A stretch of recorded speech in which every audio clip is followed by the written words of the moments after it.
Spring testing is coming up quick. What dates do you need to know?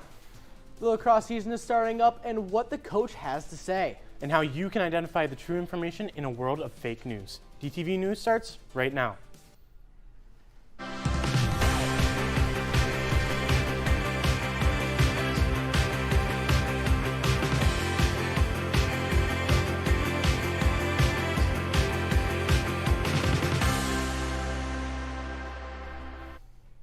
How we get our news has completely changed within the last 20 years alone. There are so many different sources that offer news. Waters, how should I identify what's fake and what's not?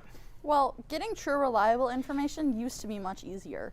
Now, in a world of ever-changing AI and social media, the line between truth and fake news gets blurred. It pays off to take a minute and get the truth. Every click, scroll, like, and comment could be leading you farther and farther down the rabbit hole of fake news. It's vitally important that I double check any fact that may be in a story. Marie Osborne, the Director of Community Affairs and News at WJR in Detroit, has been in broadcasting for 40 years. How we gather the news, how we disseminate the news, how our audience consumes the news, that is totally different from when I started. Fake news is a broad term that defines any piece of news with misinformation, disinformation, malinformation, or satire. Even though they all mean different things, all forms of fake news are extremely dangerous. It shapes our opinion, it shapes our view of our world around us. I think that we need to be more discerning in how we get our news. Davison High School sophomore Haley McMillan gets most of her news from social media and sometimes struggles to know what's real and what's not. You could hear from something that is definitely not true, but then you got other people who could believe it and start spreading rumors. Algorithms are mostly responsible for the type of content that you are served online. This can often lead to the spreading of biased information, only letting viewers get one side of the story that aligns with their views. That is supremely dangerous because these are dangerous times we are living in, and very highly charged times. So, how do we know what is true and what isn't? There are some easy ways to verify the news that you are consuming.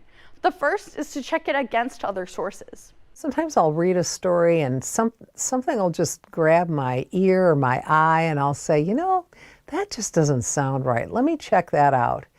And 9 times out of 10, sometimes you find that maybe your source isn't quite reporting that the way they should. Maybe it isn't quite accurate. Get in the habit of reading beyond the headlines. Headlines and thumbnails are often designed to invoke emotion from the audience to get clicks and views.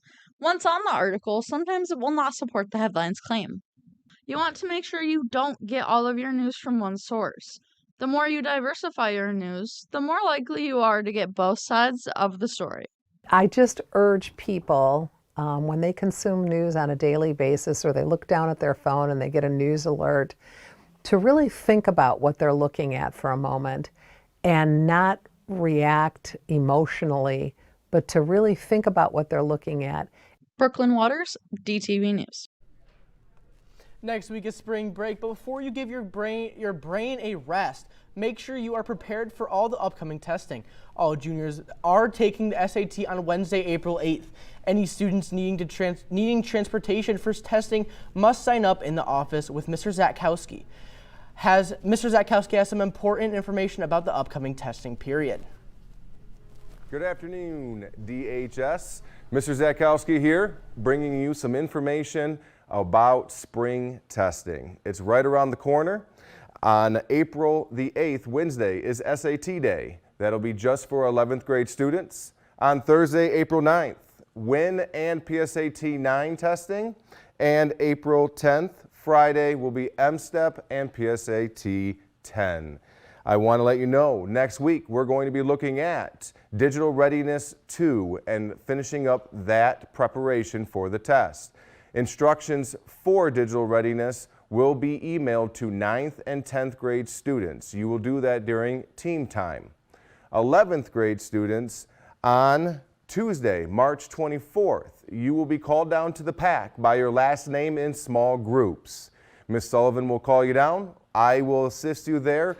Go through everything, make sure everything's all set. Your Chromebook, if there's any mistakes or any bugs going on, Cobra will be there to assist you as well.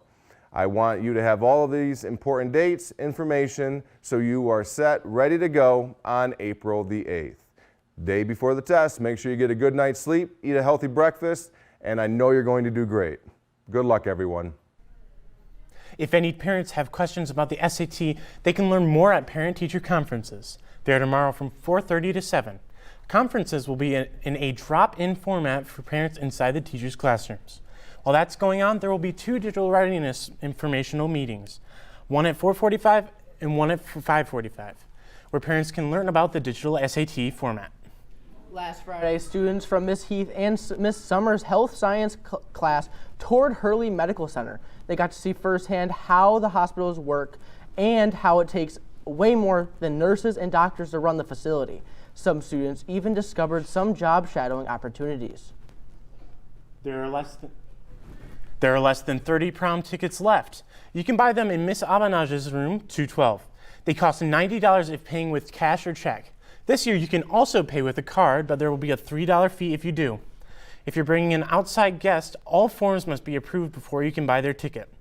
On the day of prom, you must be at the school no later than 4:45 p.m. to board your bus. Buses will be lined up on the east side of the school. Spring is finally here, but the outside view does not reflect the numbers. More about the better future up ahead in weather. March is madness, and I am not just talking about this on and off snowy weather outside. I'll take a quick check of the NCAA bracket, plus where you can catch our Cardinal athletes this week. The DHS Cardinal Exchange is pinked out for prom.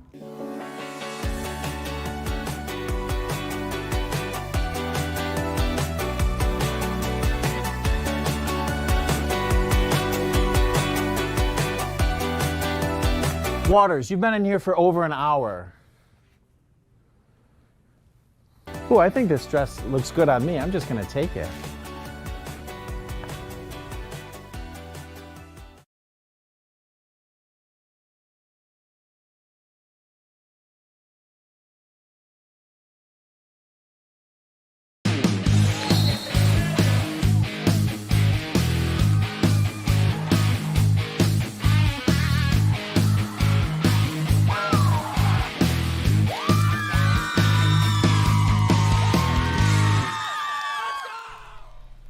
The NCAA is heating up as the second round wraps up with a strong showing from Michigan's teams. The Michigan Wolverines stayed dominant, rolling past St. Louis with a convincing 95-72 win, showing off their high-powered offense and proving why they're the top seed to watch. Meanwhile, Michigan State handled business as well, taking down Louisville 77-69 in a physical matchup. The Spartans leaned on defense late to seal the win. Across the bracket, top seeds like Duke and Houston advanced comfortably. But the madness is still alive with a few surprising teams sneaking through. Now both Michigan and Michigan State are heading to the next round, raising the excitement for fans who are starting to dream about a possible rivalry clash deeper in the tournament. After a long week of tryouts for the boys lacrosse team, they're ready to take on a tough spring season. Starting off, these boys will be challenging the Brandon Blackhawks on their field. This matchup has continually been on and off for these boys, as one year they win and the next they lose. Last year they won 7-5, and the year before that they lost 16-5. Coach Shapkins says he is very excited to see the potential shine in this team this year. Feels great to be back. I'm excited to get together with these boys. They've been great.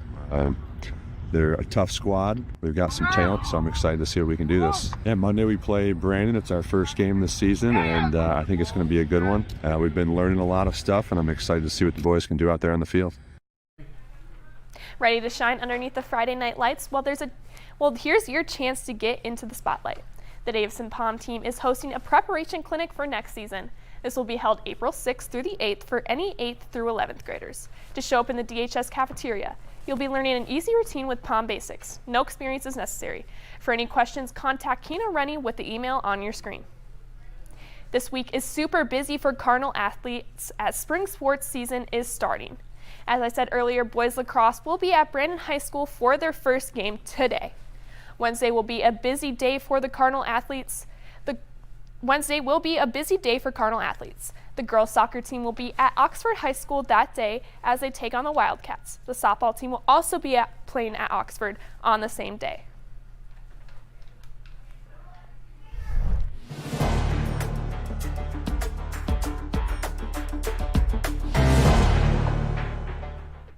Welcome back to weather and welcome to spring. It was kind of chilly this morning and it's not gotten much better, because if we head over to the wall, you'll be seeing that those are our dual boxes, but if you see, it's a little bit gray right now.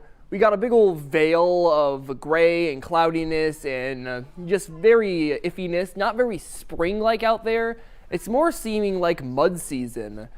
And if we take a look at our 4-day forecast, you'll see that those are kind of resembling the temps. You see on Monday here, 35, 19, a little chillier with snow, going up in the days as we go to Tuesday, 47 with a high, Wednesday, 57 with a high, and then Thursday, 53 with a high and some rain. I'm really looking forward to that rain. And if we go over to our radar, you'll be seeing that it is bluer than Anna Hanshaw out there. But as the day ticks by and the hours go down, you'll be seeing that the snow seems to dissipate off to the southeast there.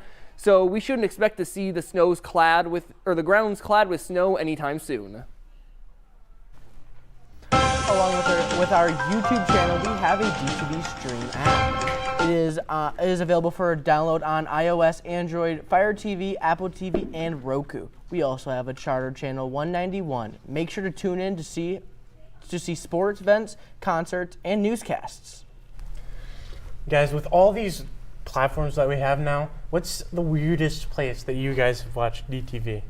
Well, I don't think it's really a weird place, but I've always sometimes sat on the sideline during a thing just to watch what's going on with our newscast, and while a bunch of other things are going on. And honestly, in the middle of class, people always ask me, "What are you watching?" I'm like, "I'm on our DTV News app, and you gotta check it out." You